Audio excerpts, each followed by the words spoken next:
Hello जी, क्या हाल है आपके। उम्मीद है कि आप ठीक होंगे। तो जनाब, जैसा कि आपको मालूम है कि इंडिया और पाकिस्तान के दरमियान जब से मैच हुआ है उसके बाद कंट्रोवर्सीज जो अब आ रही हैं। और पीसीबी ने आईसीसी को एक किस्म की धमकी दी थी कि हम जो है मैच का बॉयकॉट करने जा रहे हैं यूएई के अगेंस्ट, और अगर हमारी डिमांड ना मानी गई तो हम जो है वो पूरे के पूरे एशिया कप का बॉयकॉट कर देंगे।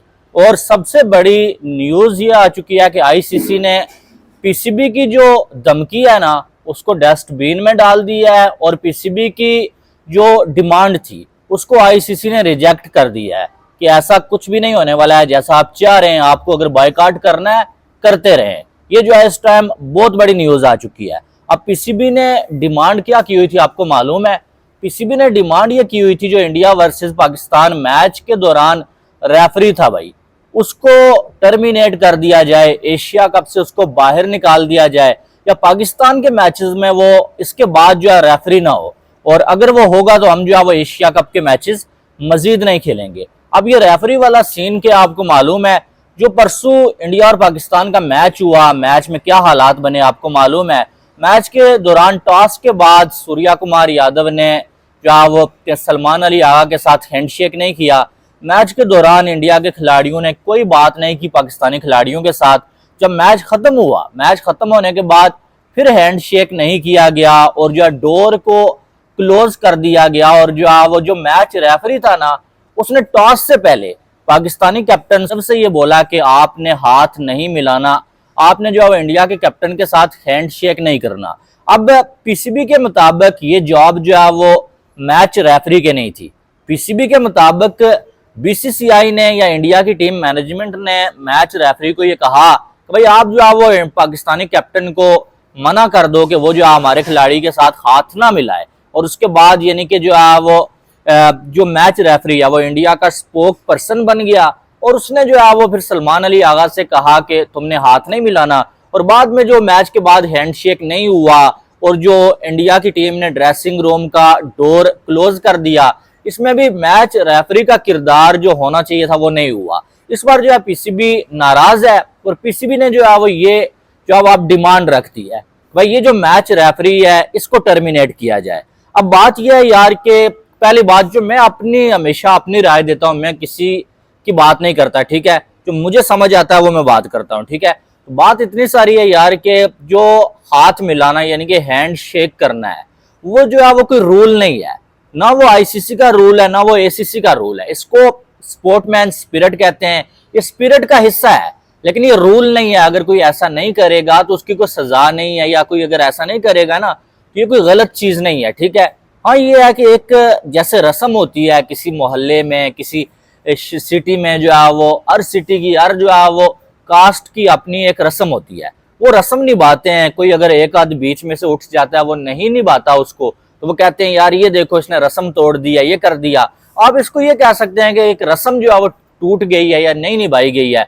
बाकी ये कोई यानी कि कोई आईसीसी का या एसीसी का रूल नहीं है हाथ नहीं मिलाया। और मुझे ऐसा लगता है कि हाथ नहीं मिलाया इस चीज को बहुत ज्यादा हाईलाइट किया जा रहा है, बहुत ज्यादा, यानी कि जिन चीजों पे बात होनी चाहिए, परफॉर्मेंस पे बात होनी चाहिए, उन पे कोई कर नहीं रहा है, और एक ही बात लेके बैठ गए हैं जी इंडिया ने हाथ नहीं मिलाया, इंडिया ने हाथ नहीं मिलाया।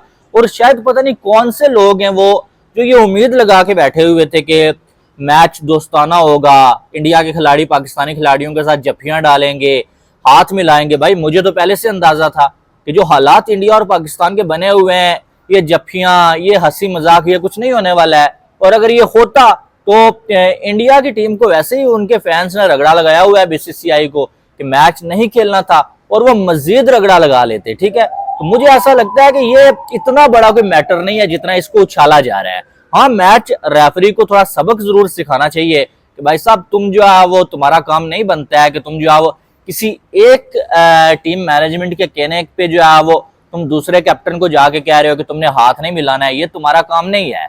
ये तो तुम जो है वो मोहल्ले में जो लड़ाइयां करवाने वाली आंटियां होती है ना, ये उनका काम किया है तुमने, चुगली मुगली करके तुमने जो है वो हाथ नहीं मिलने दिए। बाकी मुझे ऐसा लगता है कि मैच रेफरी कहता या ना कहता, इंडिया के प्लेयर्स ने हाथ नहीं मिलाना था, वो पहले से ही ये तय करके आए हुए थे, ठीक है। और ये मैच रेफरी को पहले से ही जब टूर्नामेंट शुरू हुआ ना, तो बल्कि इंतजामिया को जो है वो सुनने में आ रहा है कि बीसीसीआई ने और जो है साथ में जो है वो टीम मैनेजमेंट ने इंडिया की ये कह दिया था कि पाकिस्तान के अगेंस्ट हम जो मैच खेल रहे हैं ये हमारी मजबूरी है, लेकिन जो है वो हम कोई ऐसा सीन नहीं करेंगे, कोई दोस्ताना माहौल नहीं बनाएंगे, हाथ नहीं मिलाएंगे। बहरहाल पीसीबी की जो डिमांड है उसको जो है रिजेक्ट कर दिया आईसीसी ने। और यार सीधी बात है कि किसके साथ पंगा ले रहे हो, किसके साथ पंगा ले रहे हो। आईसीसी में अगर पाकिस्तान का कोई बंदा हो, आईसीसी में कोई इंग्लैंड ऑस्ट्रेलिया का बंदा हो, फिर भी मानने वाली बात है, लेकिन आईसीसी को चिल्ला रहा है वो इंडियन है, वो जेशा है। और जेशा आप किस बुनियाद पे ये उम्मीद लगा के बैठे हुए कि जेशा आपकी डिमांड मान लेगा और अपने कंट्री के खिलाफ जाएगा वो बंदा। तो भाई उस बंदे ने आज तक जहां जहां पाकिस्तान को कोई फायदा होता हुआ नजर आया ना, उसने वहां से वो तार ही काट दिया है। तो तुम लोग जेशा से ये उम्मीद लगा के बैठे हुए हो कि जेशा तुम्हारी डिमांड मानेगा और वो जो है रेफरी को जो है वो टर्मिनेट कर देगा। भाई ऐसा नहीं होता है, ठीक है। मैं तो कहता हूँ यहाँ पर इंग्लैंड ऑस्ट्रेलिया का भी कोई बंदा होता है ना, तो बीसीसीआई अपनी ताकत का इस्तेमाल करके तुम्हारी डिमांड उसने नहीं मानने देनी थी बीसीसीआई ने। तो ये तो जेशा है भाई, खुद इंडियन है, तो वो कैसे तुम्हारी डिमांड मानेगा। मुझे ऐसा लगता है ये बॉयकॉट वाला जो है वो जो सीन है ना, ये क्या पता अब होता है या नहीं होता। अब यूएई के अगेंस्ट पाकिस्तान का मैच है और पाकिस्तान के लिए वो मैच जीतना जरूरी है अगर आपको सुपर 4 में जाना है। दूसरी साइड से इंडिया की टीम तो सुपर 4 में जा चुकी है, इंडिया तो सुपर 4 में जा चुका है, पहले यूएई को हराया फिर पाकिस्तान को, दोनों को वन साइडेड ही हराया इंडिया ने, वो तो सुपर 4 में जा चुके हैं। आपका रोल है, आप अगर यूएई के अगेंस्ट जो है वो मैच हार जाते हैं या आप जो है वो मैच नहीं खेलते तो आप सुपर 4 से बाहर हो जाएंगे डायरेक्ट, और फिर जो है आपका एशिया कप का सफर वैसे ही खत्म हो जाएगा, आपको बायकॉट करने की कोई खास जरूरत नहीं पड़ेगी। लेकिन फिलहाल जो है पीसीबी अपने जो है स्टैंड लिया हुआ है पीसीबी ने, लेकिन जो दूसरी साइड से न्यूज आ रही है कि आईसीसी ने पीसीबी को ये बता दिया है भाई अंदर खाते कि भाई ऐसी कोई डिमांड मत ही करो, तो अच्छा हम ऐसी कोई डिमांड नहीं मानने वाले। और मैच रेफरी जो है सीनियर है बहुत, और उसने इतनी बड़ी कोई गलती की नहीं है, बल्कि ये इंडिया की मैनेजमेंट का और इंडिया के बोर्ड का अपना फैसला था, सलाम वगैरह नहीं करना है, तो इसलिए रेफरी का इतना बड़ा कोई किरदार नहीं है, तो हम उससे कोई ऐसी पनिशमेंट नहीं देने वाले हैं। और अगर रेफरी ने किया भी हो यार इंडिया के कहने पर या मैनेजमेंट के कहने पर, तो मुझे ऐसा लगता है कि फिर भी आईसीसी या जेशा अपनी ताकत इस्तेमाल करेगा वो बंदा, तो वो जो है वो आपका कुछ नहीं होने देगा। तो ये सारी बातें करके अब मुझे ऐसा लगता है पीसीबी खुद ही जो है वो जिल्लत समेटने के चक्कर में है यार, सीधी बात करता हूं मैं, क्योंकि उन्होंने आपकी डिमांड माननी नहीं है और एंड ऑफ द डे फिर शायद आपको जो है मैच खेलना ही पड़े। बॉयकॉट करेंगे तो एशिया कप से बाहर हो जाएंगे। लेकिन मुझे मेरी ये जाती राय है कि अगर बॉयकॉट की बात कर ली है ना तो भाई बॉयकॉट कर दो, मारो गोली, नहीं मिलना पैसा बाढ़ में जाए पैसा, नहीं सुपर 4 में जाना है बाढ़ में जाए सुपर 4। जब आपने एक स्टैंड ले लिया है फिर अपनी बात पे खड़े रहो, बाढ़ में जाए क्रिकेट, फिर बोलो यार नहीं खेलना है हमने, हमारी डिमांड मानो, नहीं तो नहीं खेलेंगे।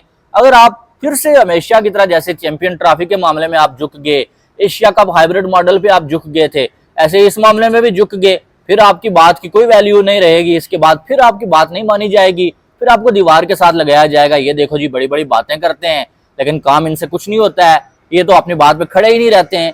तो इसलिए आप पीसीबी ने ये स्टैंड लिया है तो भाई फिर दिखाओ दुनिया को, दिखाओ जो आप आईसीसी को कि भाई हमारी भी कोई वैल्यू है, हम भी कुछ कर सकते हैं, हम जो बात करते हैं उस पर खड़े रहते हैं। तो जो बॉयकॉट की बात की है भाई फिर उस पर खड़े रहो, और खड़े नहीं रहते तो फिर जो है वो आपकी बात की इसके बाद भी कोई वैल्यू नहीं होगी, और बार बार जो है वो फिर जो है वो बीसीसीआई ऐसे ही अपनी ताकत का यूज करके आपको थल्ले लगाता रहेगा। बहरहाल आपकी इसके हवाले से एक अलग राय होगी, आपकी जो भी राय है वो आपने कमेंट बॉक्स में बतानी है। बाकी वीडियो को लाइक और चैनल को सब्सक्राइब करिएगा। अल्लाह हाफिज।